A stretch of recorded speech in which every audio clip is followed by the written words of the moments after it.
Welcome to Search for Signs. My name is Gary Willing. If this information interests you, please press the like and subscribe button and press the bell for notifications. Hope you're doing well today. It is September the 9th, and I hope you're having a great day wherever you are. Now, I put up a video yesterday, and typically what I'll do is I'll put up a video and then I'll wait a day or so, or two or three or whatever, and kind of let what we talked about marinate. And then I'll bring up another video or something like this. Or I might get going and just get so busy I don't have time to put up a video. But whatever I said in the last video seemed to kind of spark some thought. So I really liked the questions and the comments that people came up with. So I could not wait to record another video. If you have a question about Maitreya, I always bring this up. Just post your question as a comment, and then I'll do my best to answer it in the next video. All right? Or you can just email me at searchforsigns@mail.com. All right. The first comment, and the reason why I'm putting this one first is this one actually made me laugh the loudest. I actually LOL'd, like literally, when I read this. Not that what they said was that funny. It was just knowing who this person is and how they are and how diplomatic they are and how loving of a person they seem to be. Zen posts a lot of comments and questions over the videos that I put up, and it's always been very sweet, and when people post a comment or a question or something like this in opposition or, kind of disagreeing with what she thinks, she's very diplomatic. Seems very sweet and very loving in her approach back to that person and so forth. So when I talked about Trump, I got a different side of Zen. That's what made me laugh. So it said, Donald Trump is a proven liar and misogynist. I do not need to know anything more about him. Whew. So Zen, remind me to never get on your bad side, because I do not want you to say those things about me. You remind me of my mother, actually. My mother is the same way, man. She is one of the sweetest, nicest people that I know.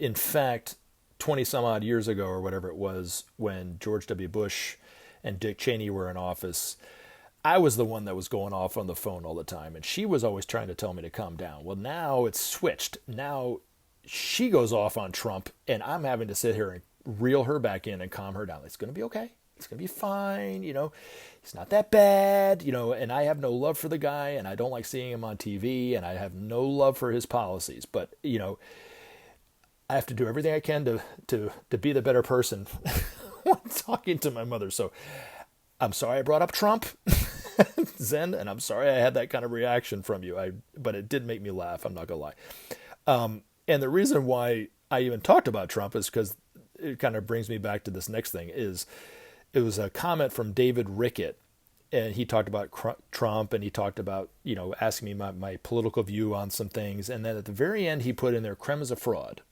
or was a fraud. That's the reason why I have, there's a couple reasons why, but the reason why I have Benjamin Creme as the featured picture in this video, sitting in his studio, seems very relaxed and calm, is because of that comment, Creme was a fraud, but also because somebody actually asked a question about Benjamin Creme, so that's the reason why I'm bringing it up. But I knew Benjamin Creme for well over 2 decades. Amongst my friends who knew him, I knew him better than some and not as good as others. I had some friends who used to call him all the time in England, and they'd have wonderful conversations over the phone. I never once called the man on the phone. I would not even feel it remotely my place to do that. I would never feel comfortable doing that. But there were times that I actually drove him around here in Atlanta for several days. I got a chance to get to know him that way. We had lunch many times by ourselves when he was here in Atlanta. When he was in San Francisco at the conference every year, at least once. I only did it once. I never did it more than once because I always wanted to give other people an opportunity to sit and talk with him like I always wanted to. I always got up enough nerve to come up and say, Ben, may I sit down and join you for lunch, right? There was a couple times over the years he said no. And then I would come back the next day and we'd say, okay, fine, right? So for whatever reason, he wanted it. It wasn't the best time for me to talk to him, I guess. I don't know. It really didn't matter. I didn't take it personally, but the way that I knew Ben was he was a very honest man, a very genuine man. He believed 100% in what he was saying. So in order for somebody to be a fraud about this information, either they were defrauding people for money, which he didn't get paid a dime for his work, or he didn't necessarily believe it, and he was just putting something out there just to put it out there. I can definitely be a testimony to the fact that he believed 100% in what he was saying. Now, you might not agree with it or whatever, that's fine, And I'm not saying these things to defend him, because even if Benjamin Creme was hearing this from the other side, he would be the first, and he was able to communicate with me. He would tell me that I don't need to defend him, and I'm not. I'm just trying to present a different perspective on the man. Like I said, he was honest. Just because he was honest doesn't mean that everything that he said you wanted to hear, but it was what you needed to hear, kind of deal sometimes. But there were things that he said to me that stung and really, really hurt, from time. But when I went back and looked at it over the years, and especially now that he's passed away, and I look at it in a different perspective, it had an impact on me, and it's changed the way that I view myself for the better. And so I consider myself very fortunate to get my ass whooped by him verbally the way that I did. And he didn't do it to be mean-spirited. He did it to help me. And so I realize that now. I didn't realize it at the time, but I do realize it now. And the reason why I put this particular photo in here is because I never really saw this side of Ben relaxed at home in his studio. Other people probably did that came and visited him in England. They would walk around his studio and he would talk about his paintings and the way that he did and so forth like this. I did get a taste of it when I drove him around here in Atlanta, or if I had lunch with him in San Francisco, where I'd ask him questions about art or his particular paintings or whatever. And he did change that time. It's not that he changed as a person, but he just seemed much more relaxed, and it was just a different side that I would normally see. He knew what he was doing when he took it upon himself, and he was asked by Maitreya personally to bring this information to the public in the way that he did. He was helped by his master in the way that he did, but he knew how awesome of a responsibility it was. He also knew that he would get a lot of backlash, and a lot of people would hate him for it, but he was okay with it, because he knew how important it was. He was not supposed to be doing this on his own. There were supposed to be 4 other people, one from New York, one from Geneva, one from Tokyo, and one from Darjeeling, also getting this information out, maybe not in the same way that Ben could do it, but in some kind of way. That would have made his job a lot easier, and probably we would be living in a totally different world. But he was the only one that took that work up and did it. And when I saw Ben, the times that I saw Ben, he worked from sun up to sundown and beyond into the wee hours of the morning, and his time was never his own. It always was about something other than him. But he was joyful about it at the same time. So but like I said, he was an extraordinary man, and I know that a lot of people don't like him, but I do realize also, and I'm smart enough to realize too, that in the future, when people start to see the principle of sharing having the positive effect that it will have, and we start to listen to Maitreya and the masters, and we start to clean up our cities and clean up our environment, and we start to see the positive effects of that, and we see that hunger is not around anymore, and we see the benefits of that, so to speak. When we go back and revisit the work that Benjamin Creme did, I think people will historically have a different perspective on him. So, but like everybody any great person throughout history that had a radical progressive concept or idea that they brought forth to the public in service to the public usually got it thrown back in their face. And he's no different than that. So anybody from Shakespeare to Mozart to Jesus to, Sir Isaac Newton, the list goes on and on and on, and even the Buddha, got it all thrown back at them. But they did it because of who they were and the service to the plan and the service to humanity. So anyway, I hope that helps. Now it leads me to the next question, which comes from, and I apologize in advance for butchering your name, Abdelak Belakar? Belchikar? I'm sorry if I mispronounced. Like I said, I'm sorry if I mispronounced it, but I love this question. It says, please answer this question. We know that Maitreya was in contact with Benjamin Creme before, but after the death of Benjamin Creme in October of 2016, who is the person now that is in contact with him? I mean, who became the Maitreya speaker after the death of Benjamin Creme? Because it seems that there is no new news about Maitreya after Creme died 4 years ago. I did paraphrase that a little bit to make it flow a little bit better, so I apologize about that too. Now, I do like the response that Ricardo put in there. I think it's spot on. It says, to my understanding, Maitreya does not need a spokesperson as he is in constant contact now on a daily basis with humanity, which he is. He's on TV. He is closer than you think, and you may be pleasantly surprised when he makes his appearance known. Search with an open mind for a teacher along the path talking about justice and peace. So thank you, Ricardo, for that. If I could add something to that, because I think Ricardo said quite a bit, which is really good. Benjamin Creme, when asked before he was died, who was going to take up the work after he passes away, Benjamin Creme even said, I'll be back. So that was the way he phrased it.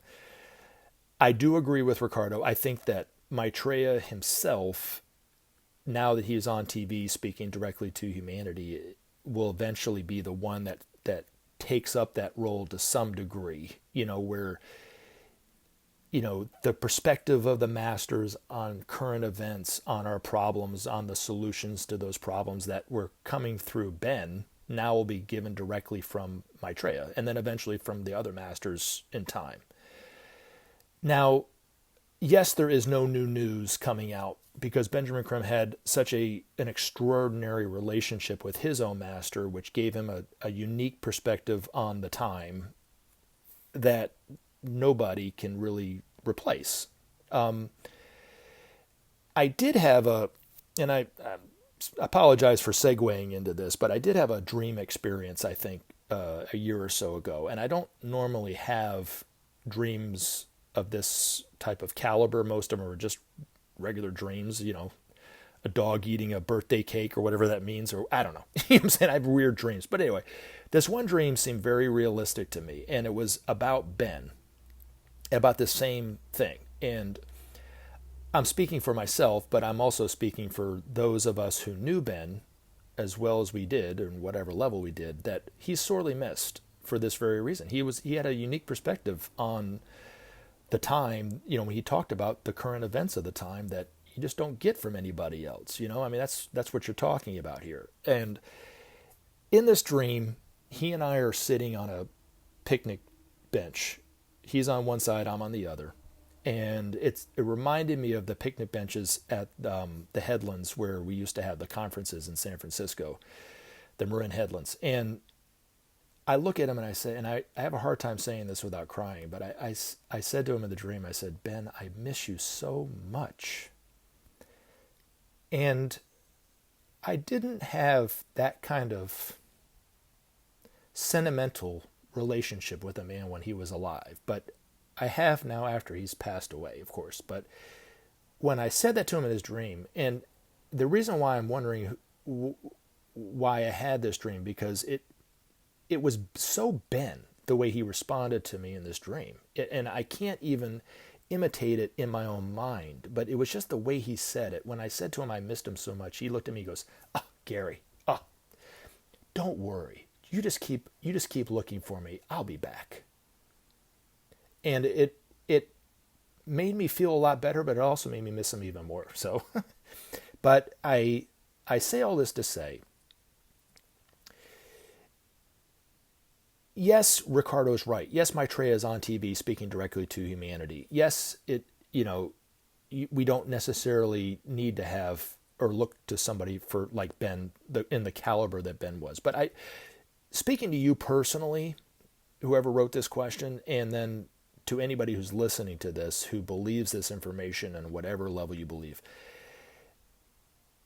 you can be the messenger for Maitreya on whatever level you're at. you don't need contact with a master the way that Benjamin Creme had contact with his master in order to do that. Just make it known on whatever level you believe it. Make it personal to you. When I started these videos, I did it for several reasons, but I did it, one, because I have a different perspective on Maitreya than most people have.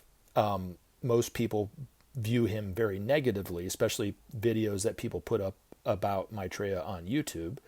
Also, all the videos that were coming from Share International that had been, were Benjamin Creme videos, were buried at the very bottom of all the searches. And nobody was really talking about him personally from their own personal experiences. And I try to, and I'm only saying this to try to help you, is I don't try to sound like Ben when I'm talking. Ben gave lectures to hundreds of people, and he was on TV and on the radio giving lectures. And he gave a lot of information, and information that only Benjamin Creme could give, really. And you don't have to do that. You can just talk to whoever you want to talk to about this, and just one-to-one, heart-to-heart, and make it from, however you believe it, just share it with somebody else.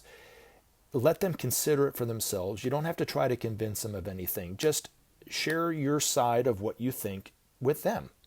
And you'll help them more than you could possibly know, even if they totally, smack you in the face over it, right?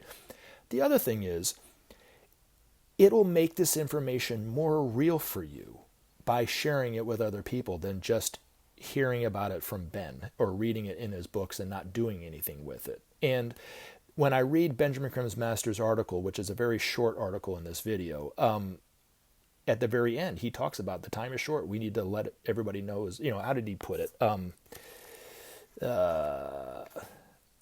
He says, men should therefore use the limited time available to make known his presence and so prepare his way. And this was written in 2015. Now, I say that also because when I started these videos, there was a person who knew Benjamin Creme for years, actually longer than I knew Benjamin Creme, was quite upset with the fact that I was putting these videos up in the way that I was doing, and even said to me, well, you're not putting out anything new. This is all coming from Ben. This is all. Now, it's not entirely true. I mean, I'm putting my own little slant on things, my own personal experiences on this and that and the other. You can do the same thing. But my response to this person was, yeah, it's not new to you. You already knew this information. I'm not talking to you. I'm trying to talk to people that don't know anything about this information. So if you speak to somebody who's never heard this information, it will be quite new to them, and so you don't need anything new this is all new, information, if that helps. But it's more important that you and I and other people who believe in this information to just tell one person, 2 people, 5 people, 100 people, whatever it happens to be, and you don't have to put YouTube videos up like I do, but if you do, do it. Put it however you want to put it, and do it however you want to do it. And like I said, and when you do it, it will make this information more real for you. So hopefully that helps. All right. Now, the next comment comes from Krishna Christian. Isaiah 11:1 speaks clearly of Maitreya. And Krishna, thank you for bringing this up. I did read Isaiah 11:1. I see where you're coming from. The only 2 references in the Bible that Benjamin Creme specifically spoke and said that they were referencing Maitreya specifically was, the first one was, he said Paul and the Buddha actually used very similar phrases in saying they described a teacher alike of angels and of men, was a specific reference to Maitreya. Now, there's also a comment that somebody asked, young knowledge seeker says, a teacher like angels and men, where does Paul or the Bible say this? I did find it months ago, and I'm trying to re-find it in the Bible Gateway, and I can't find it as of yet, because it is written somewhat different than Benjamin Creme said it.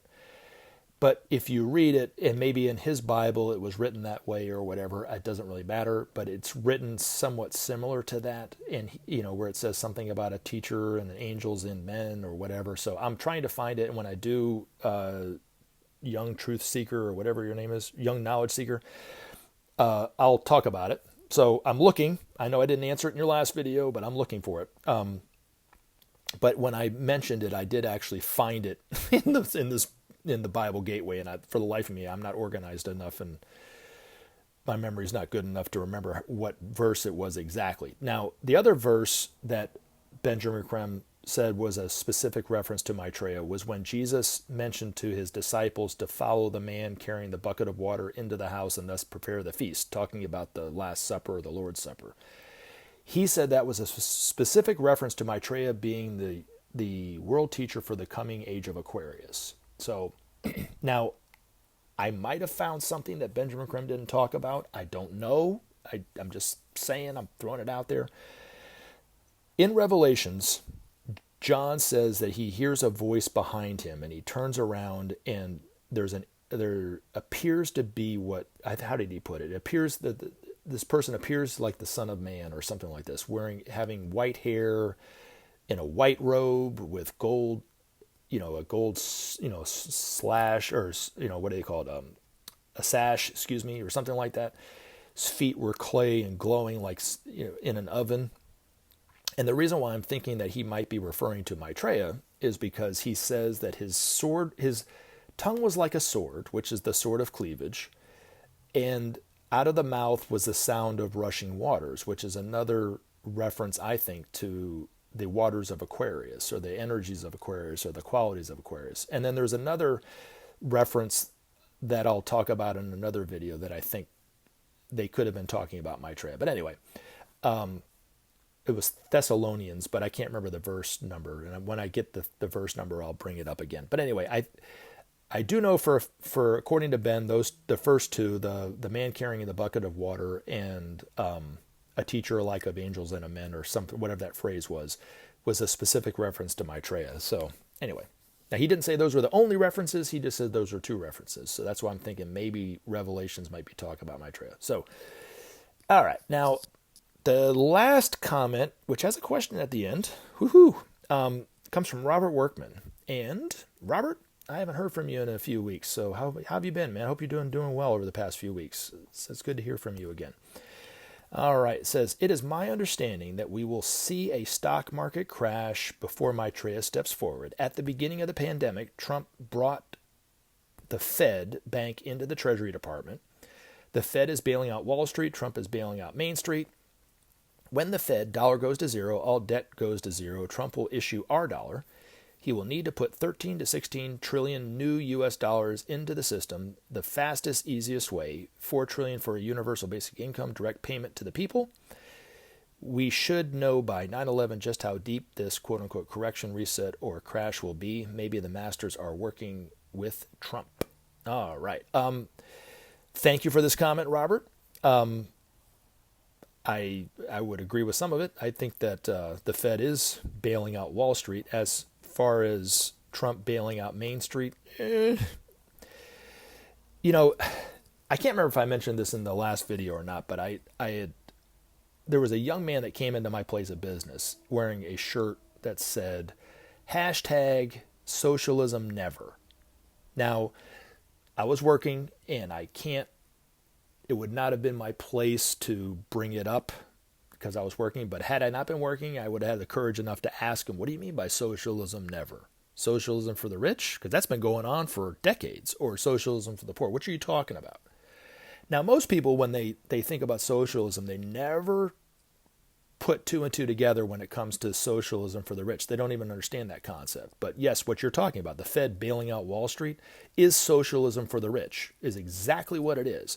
And that's always been acceptable to mainstream view on capitalism, right? The free markets and so forth. That's the word they use. But it's socialism, 100%.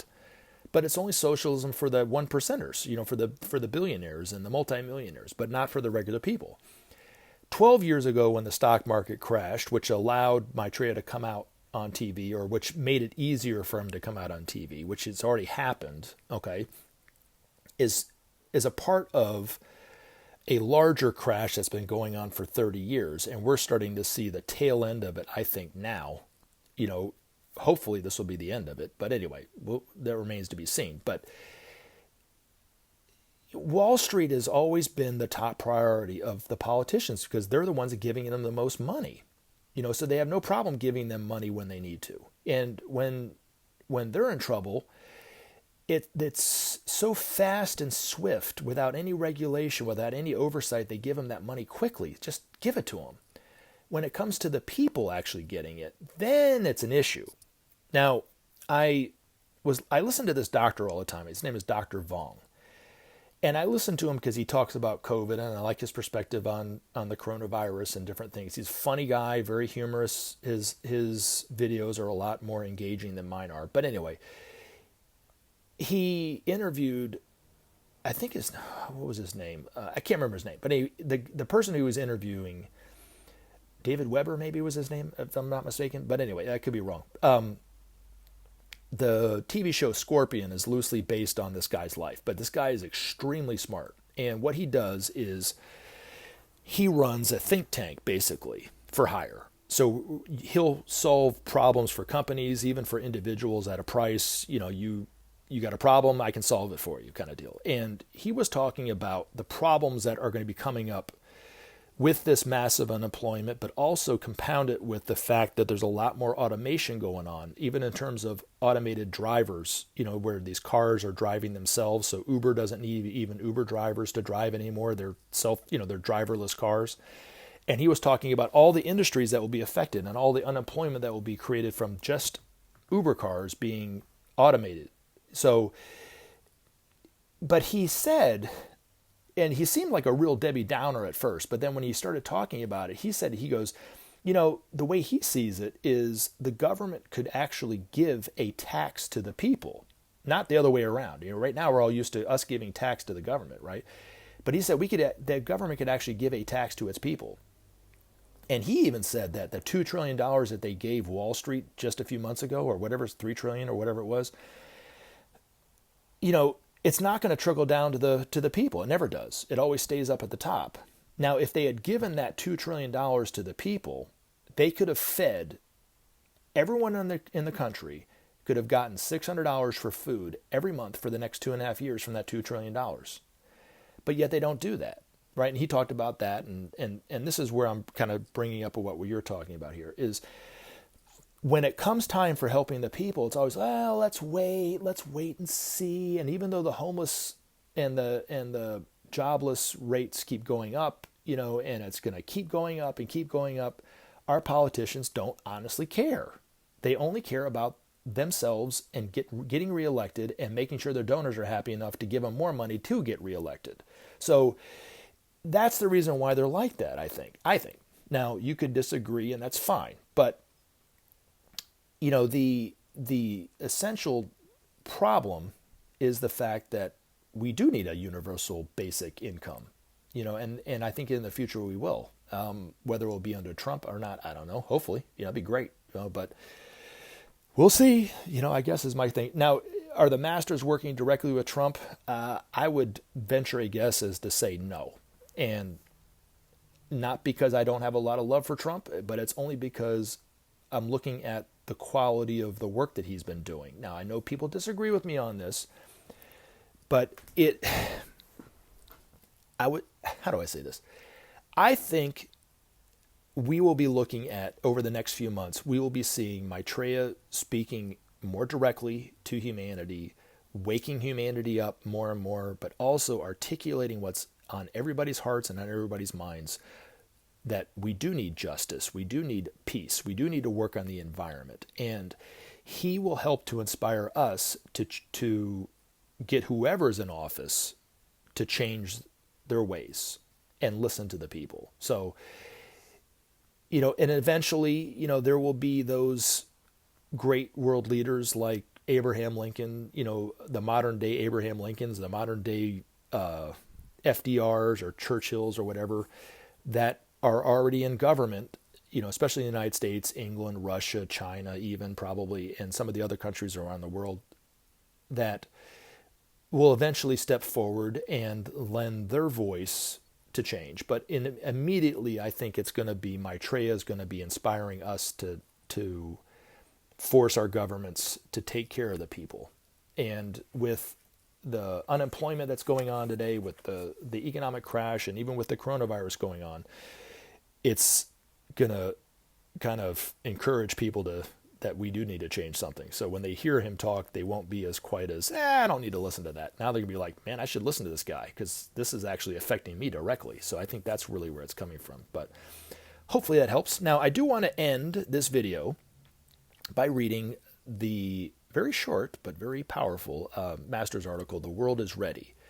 It was written 5 years ago, 2 days ago. So it's right in line with what's going on today, I think. It says, "Soon, very soon now, men will realize the power that lies unused in their hands. They will see that they have the ability to change the quality of their lives. They are beginning to understand that freedom, justice, and right relationship one to another are essential for man's living.